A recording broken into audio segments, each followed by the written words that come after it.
सुजानपुर से भाजपा प्रत्याशी राजेंद्र राणा ने अपना प्रचार अभियान तेज कर दिया है और दूरदराज के क्षेत्रों में जाकर भी राजेंद्र राणा दिन भर नुक्कड़ सभाओं के माध्यम से भाजपा के पक्ष में प्रचार करने में डटे हुए हैं।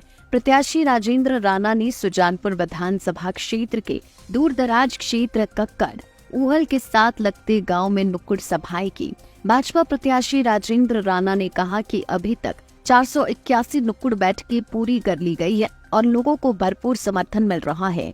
राजेंद्र राणा ने कहा कि व्यक्ति अपने आप कुछ नहीं बोलता है और मुख्यमंत्री सुक्खू के मुंह से राजेंद्र राणा के पक्ष में प्रचार करने के लिए भगवान ने ये सब कुछ करवाया है। आज 381 मीटिंगें शाम तक मेरी संपन्न हो जाएंगी। अभी इसके बाद मेरी 4 और मीटिंगें, उनको मिला के 481 नुक्कड़ मीटिंगें, बड़ी मीटिंगें, रैलियों को मिलाकर 481 कार्यक्रम हो गए। देखिए, मुझे लगता है कि व्यक्ति अपने आप तो कुछ नहीं बोलता है, शायद ईश्वर का उनको आदेश था। मुझे तो लगता है कि उनका तो पकड़ के उनसे कहलवाया गया और ईश्वर ने कहा कि आपने सुक्खू जी, आपने राजेंद्र राणा के साथ और बाकी 5 साथियों के साथ आपने बेईमानी करी है, आपने उनको धोखा दिया है, उनके साथ आपने जो है एक षड्यंत्र के तहत उनको विधानसभा से निष्कासित किया है। इसलिए उनको पकड़ कर बुलवाया गया कि बोलो कि राजेंद्र राणा को सब भारी मतों से जिताओ।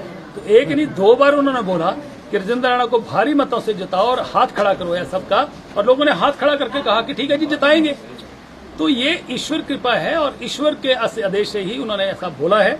और मुझे लगता है कि जो धोखा हमारे को दिया उन्होंने और एक हमारे खिलाफ एक जो षड्यंत्र रचा है, ये परमात्मा का आशीर्वाद रहा है। और मुझे पूर्ण विश्वास है, मुझे अपने कर्म पर भी विश्वास है, मुझे ईश्वर पर भी भरोसा है और मुझे सुजानपुर की जनता पर भी भरोसा है कि इस बार का जो नतीजा होगा, सुजानपुर की जनता भारी मतों से जो है वो राजेंद्र राणा को जिताएगी। और अनुराग ठाकुर की भी सुजानपुर चुनाव क्षेत्र से सबसे बड़ा माइनिंग माफिया कोई है तो सुक्खू का परिवार है। मेरा हिमाचल प्रदेश में कोई नए पैसे का कारोबार नहीं है। मुख्यमंत्री झूठ बोलते हैं, सुनी सुनाई बातों पे झूठ बोलते हैं और मुख्यमंत्री बहुत ही, जिसको कहते हैं कि विंडिक्टिव हैं।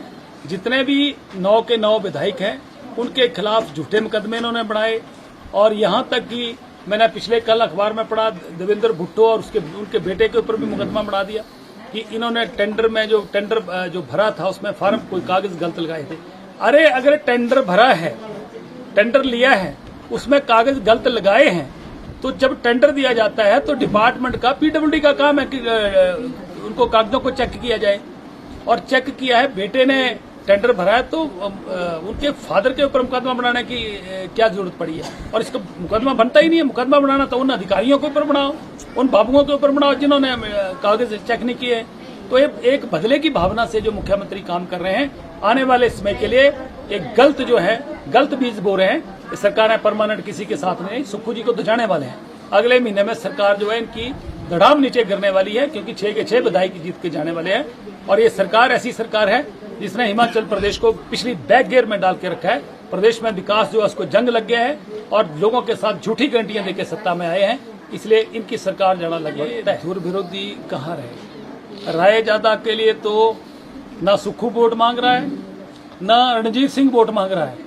तो राय ज्यादा को तो मुझे लगता है कि ये नहीं पता है कि उसको वो चुनाव लड़ रहा है कि नहीं लड़ रहा है। यहाँ तो पता ही नहीं किसी को चुनाव लड़ रहा है। और रही धूमल जी के बात, धूमल जी के साथ मेरा पारिवारिक रिश्ता रहा है और ठीक है कि मैं इंडिपेंडेंट चुनाव लड़ा, उसमें कांग्रेस की सरकार थी, मैं कांग्रेस सरकार में जो है लोगों के काम करवाने थे वहां गया।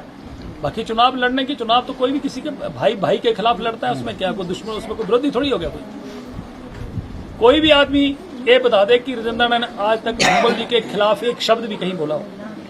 राजनीति में भाई के खिलाफ चुनाव लड़ता है, परिवार के लोग एक दूसरे के खिलाफ चुनाव लड़ते हैं। उसका मतलब ये नहीं कि लोकतंत्र है, लोकतंत्र में चुनाव लड़ना हारना जितना अलग विषय है, उनको देखा है ना। मैं जानता हूँ कौन लड़ रहा है, मुझे तो पता है कि राजेंद्र राणा भारतीय जनता पार्टी की टिकट पर चुनाव लड़ रहा है। और अभी तक 380 मीटिंगें जो है वो आज शाम तक मैं मुकम्मल करने वाला हूँ और मेरा टारगेट जो है वो 480 मीटिंगें करने का है। 480-475 के बीच में मीटिंगें करूंगा मैं।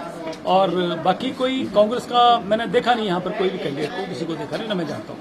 अभी क्या रैलियां होंगी, मुझे लग रहा है कि 25 तारीख का शेड्यूल जयराम जी का भी रहेगा, 2-3 कार्यक्रम रहेंगे। 26 को शायद डॉक्टर राजीव बिंदल जी आएंगे और सेंटर से भी कोई बड़ा नेता जी, मतलब कोई सीनियर वरिष्ठ नेता जो है वो चयन पर आएंगे, ऐसा संभावित है। लाइव टाइम्स टीवी के लिए टॉनी देवी से सुमित कुमार की रिपोर्ट।